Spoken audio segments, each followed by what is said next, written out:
kembali lagi di podcast Terang-Terangan dengan saya Rizky Amalia Arfi dengan semangat menyapa kalian.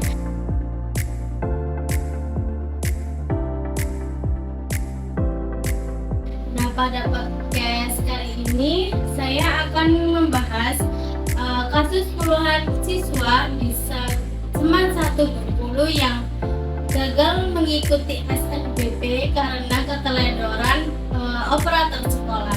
Nah, bagaimana sih kronologi, dampak, dan solusi yang dapat diberikan dari pembahasan yang kita bawakan pada podcast kali ini? Nah, mari langsung kita tanyakan kepada narasumber kita. Ada Nesha selaku orang tua korban, dan ada Melanie selaku pengamatan sosial, dan ada Ayu selaku guru BK.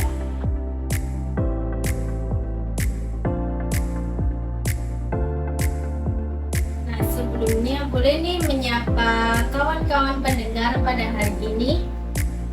Halo kawan terang-terangan. Halo, Gimana kabar kalian? Semoga dalam keadaan sehat ya.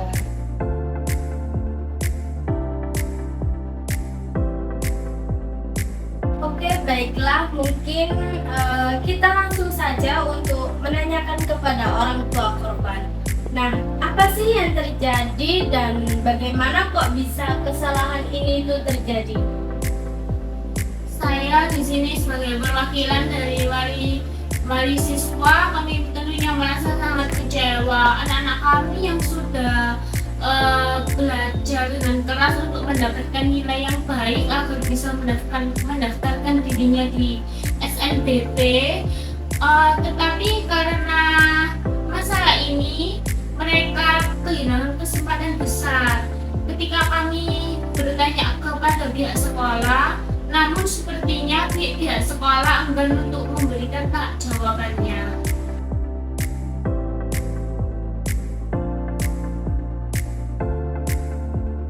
Nah, lalu bagaimana sih tanggapan pihak sekolah, dan apakah ada penjelasan resmi yang diberikan dari pihak sekolahnya? Sampai sekarang kami hanya tahu bahwa operatornya sedang pulang kampung saat masa pendaftaran berlangsung. Tidak ada konfirmasi lebih lanjut mengenai mengapa tidak ada penggantian waktu itu.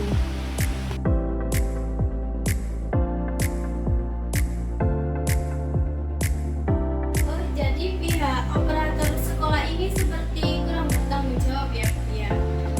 Oke, baiklah, kita lanjut pertanyaan berikutnya kepada Bu Ayu selaku guru BK yang ada di sekolah lain. Nah, selanjutnya saya akan membahas dampak dari kasus ini. Seperti kalian ketahui, SNBP adalah salah satu jalur masuk PTN yang sangat diharapkan bagi semua siswa. Nah, bagaimana sih menurut Ibu secara psikologis bagi siswa yang kehilangan kesempatan mengikuti SNBP pada kali ini? Ini tentu saja memberikan dampak yang besar bagi para siswa-siswi SMA Negeri 1 Bengkulu, karena kegagalan yang dibuat ini bukanlah karena kekurangan prestasi dari para siswa-siswinya, melainkan dari pihak lain. Mereka mungkin merasa kecewa dan kehilangan motivasi belajarnya karena upaya yang telah mereka berikan ini tidak mendapatkan hasil yang mereka harapkan.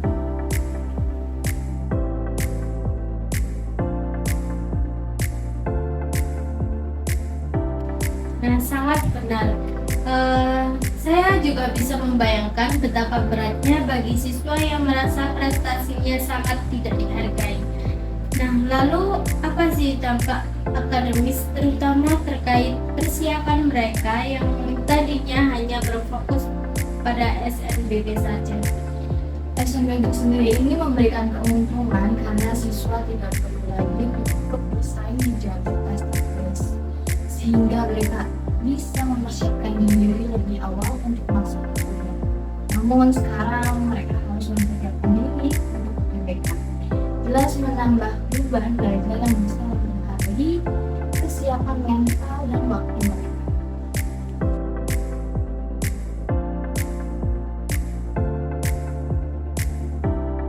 Nah, jika dilihat dari jadwal pelaksanaan SNBP dan SNBT, pelaksanaannya cukup dekat. Maka siswa yang gagal mengikuti SNBP itu mulai mempersiapkan UTBK yang sangat mendadak. Nah, sebagai pengamat sosial, bisakah Anda menjelaskan apa penyebab dari kegagalan siswa Seman 1 Bengkulu yang gagal mengikuti SNBP? Menurut informasi dari berbagai sumber, terdapat beberapa penyebab dari kasus ini. Pertama, operator yang pulang kampung mengakibatkan kelalaian dalam memproses data pendaftaran siswa SNBP. Kedua, kurangnya sistem kontrol dari sekolah. Ketiga, minimnya koordinasi dan komunikasi antara operator sekolah dan pihak sekolah. Keempat, kurangnya tanggung jawab dari sekolah. Kesalahan ini karena keterlambatan pengiriman data ke pusat yang membuat siswa yang memenuhi syarat akhirnya tidak terdaftar untuk mengikuti SNBP, sehingga siswa gagal berpartisipasi dalam program tersebut.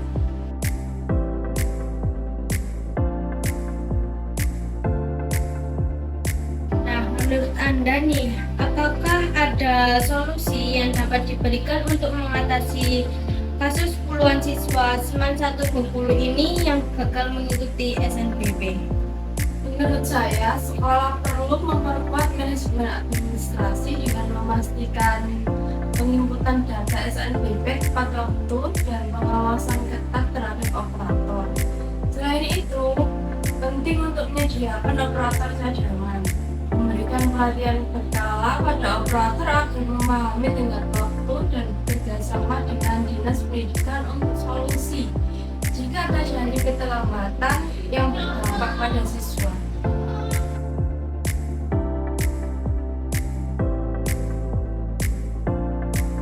Terima kasih Bu Mailani atas jawaban yang cukup menarik itu. Lalu bagaimana menurut Ibu Nesa sendiri sebagai orang tua korban? Solusi apa yang Ibu harapkan dari pihak sekolah tersebut? Saya sebagai perwakilan wali korban dan akan meminta pertanggungjawaban. Dan selain pertanggungjawaban, saya berharap sekolah bisa memberikan pendampingan psikologis kepada anak-anak yang terdampak. Mereka banyak yang mengalami stres, susah tidur, dan bahkan ada beberapa anak yang malu akan sekedar keluar rumah. Mereka perlu dibantu untuk bangkit dan kembali fokus pada persiapan ujian UTBK.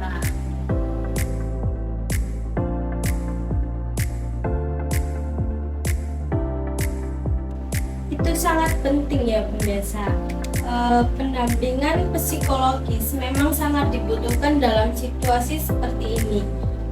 Bu Ayu sebagai guru BK, nah bagaimana nih pandangan Ibu mengenai hal-hal tersebut? Saya setuju dengan Bu Nesya. Seperti yang saya sudah katakan tadi, hal ini sangat berdampak psikologis bagi siswa-siswi SMA 1 Bengkulu. Sekolah perlu menyediakan layanan konseling untuk siswa yang merasa tertekan atau kehilangan motivasi. Selain itu, guru juga perlu memberikan dukungan moral dan membantu mereka untuk membuat rencana belajar yang efektif untuk menghadapi ujian UTBK.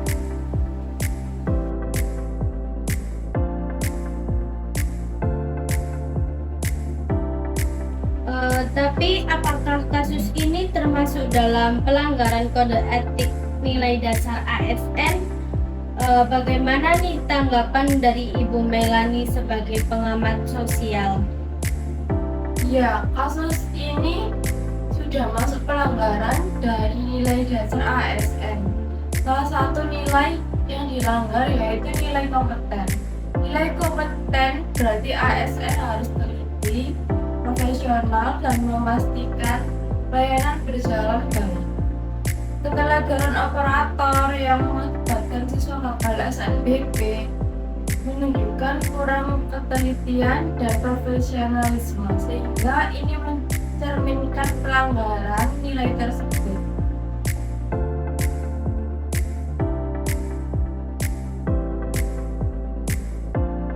Nah, dari kasus gagalnya siswa SMA Negeri 1 Bengkulu yang mengikuti SNBP akibat keteledoran operator adalah mengingatkan bagi kita semua, khususnya bagi para ASN, tentang pentingnya menjaga nilai kompeten.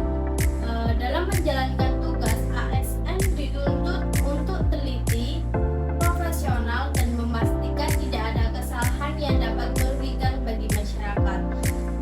Setiap tugas yang kita lakukan, baik sekecil apapun itu, dapat berdampak bagi masa depan orang lain.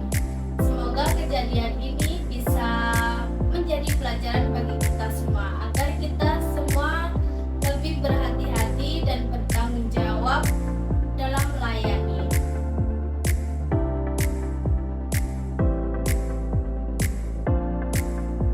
Nah, terima kasih kepada narasumber yang telah hadir di podcast Terang-Terangan dan para pendengar yang sudah mendengarkan dari awal sampai akhir. Sampai jumpa di podcast selanjutnya.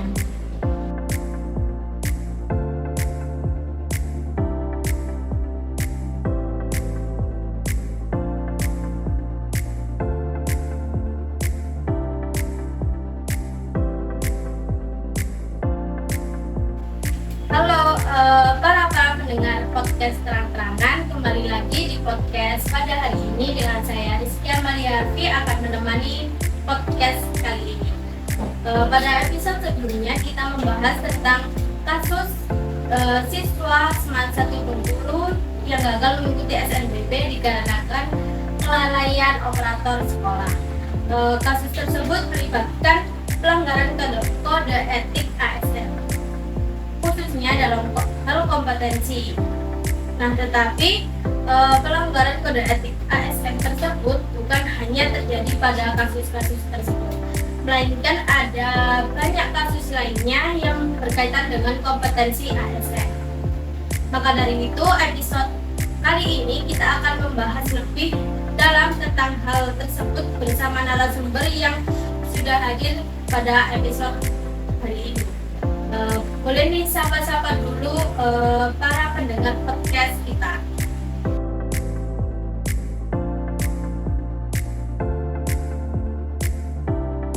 Oke, senang nih bisa bertemu dengan kalian kembali.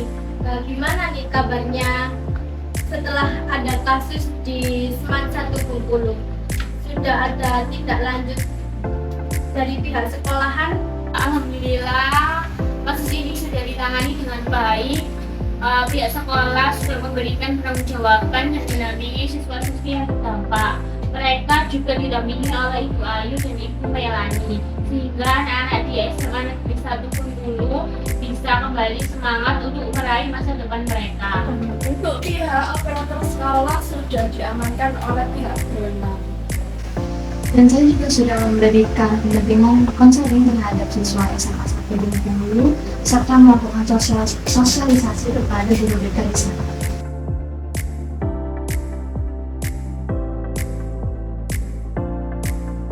Oh, berarti kasusnya itu udah teratasi dengan baik ya. Untuk sekarang kita langsung bahas kasus lainnya yang akan kita bahas di episode kali ini. Untuk Bu Mailani, bisa Anda jelaskan tentang pelanggaran kode etik ASN yang kita bahas pada kali ini? Tentu, kasus yang akan kita bahas kali ini adalah terkait dengan 35% ASN di Indonesia yang memiliki kinerja rendah dan dianggap debut oleh Kepala Badan Kepegawaian Negara 5 hari yang di sana pada Juli 2022. Beliau menyebutkan bahwa sekitar 35% ASN tidak kompeten dan malas bekerja yang menghambat efisiensi pemerintahan.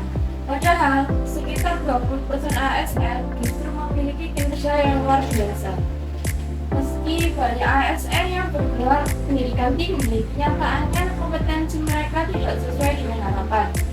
Ini jelas melanggar kode etik ASN, di mana setiap ASN diharapkan bekerja dengan standar kualitas yang telah ditetapkan pemerintah. Ini juga menjadi tantangan besar bagi Indonesia untuk mencapai birokrasi kelas dunia pada tahun 2025.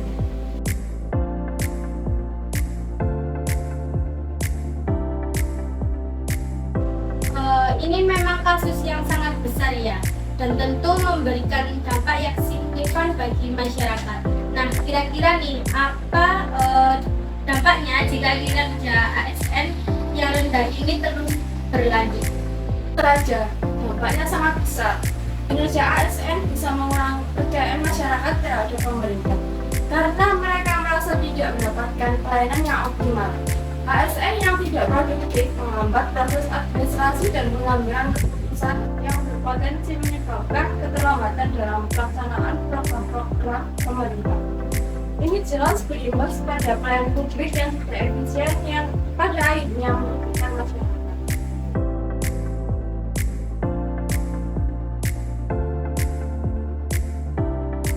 Pasti mempengaruhi kepercayaan masyarakat ya. Nah, bagaimana nih pandangan dari Ibu Raisa sendiri sebagai masyarakat? Apa yang dirasakan terkait hal ini? Sebagai masyarakat, kami juga menginginkan ASN yang bekerja dengan dedikasi tinggi, mengutamakan pelayanan yang cepat dan efisien. Kami juga berharap ASN yang lebih baik, lebih berkompeten akan meningkatkan kepercayaan masyarakat terhadap pemerintah dan tentu saja memperbaiki birokrasi yang ada. Dari sisi ASN, kami merasa prihatin. Kami tahu bahwa tugas ASN bukan hanya melaksanakan kewajiban administratif, tetapi juga memberi contoh, menjaga integritas dan berkontribusi dalam pelayanan publik yang berkualitas. Kami yang bekerja dengan sungguh-sungguh merasa frustasi dengan banyaknya kinerja beberapa ASN. Karena ini merugikan citra kami semua. Hal ini mengurangi semangat kerja kami, karena ketika sebagian ASN tidak berkomitmen, kami yang berusaha keras merasa kurang dihargai. Memang banyak faktor yang mempengaruhi rendahnya kinerja ASN, seperti kurangnya pelatihan, beban kerja yang tidak seimbang, lalu bahkan stres dan ketidakpuasan kerja.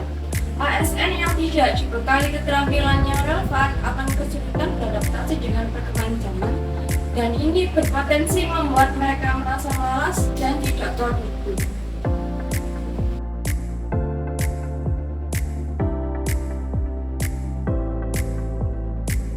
Lalu solusi apa ini yang bisa dilakukan untuk mengatasi masalah tersebut agar kinerja ASN itu dapat lebih baik? Solusinya adalah dengan memperbaiki sistem rekrutmen ASN. Proses seleksi harus fokus pada kompetensi, menggunakan tes berbasis kompetensi dan wawancara mendalam. Seleksi harus transparan dan akuntabel untuk menghindari praktik nepotisme. Selain itu, penting untuk meningkatkan pelatihan dan pengembangan keterampilan ASN, baik dalam aspek teknis maupun soft skill, agar mereka lebih kompeten, efisien, dan mampu memberikan pelayanan yang terbaik. Saya setuju dengan Ibu lainnya. Langkah nyata perlu diambil untuk memperbaiki sistem rekrutmen, pelatihan, dan evaluasi kinerja ASN. Tidak hanya memberi penghargaan kepada ASN yang berprestasi, tetapi juga memberikan pembinaan dan sanksi yang jelas kepada ASN yang tidak menunjukkan kinerja optimal. Jika semua ASN bekerja dengan penuh tanggung jawab dan kompetensi, kita bisa bersama-sama membangun birokrasi yang lebih baik dan melayani masyarakat ini lebih baik. Sebagai masyarakat, kami juga menginginkan ASN yang bekerja dengan dedikasi tinggi, mengutamakan pelayanan yang cepat dan efisien. Kami juga berharap ASN yang lebih baik, lebih berkompeten akan meningkatkan kepercayaan masyarakat terhadap pemerintah dan tentu saja memperbaiki birokrasi yang ada.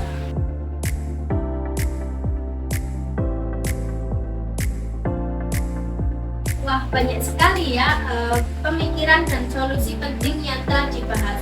Semoga apa yang kita bahas bahas dari episode kali ini bisa menjadi langkah awal untuk perbaikan dalam kinerja para ASN dan pelayanan publik di Indonesia.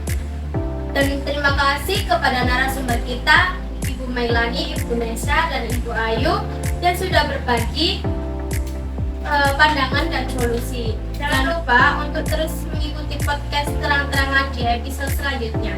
Sampai jumpa dan terima kasih sudah mendengarkan.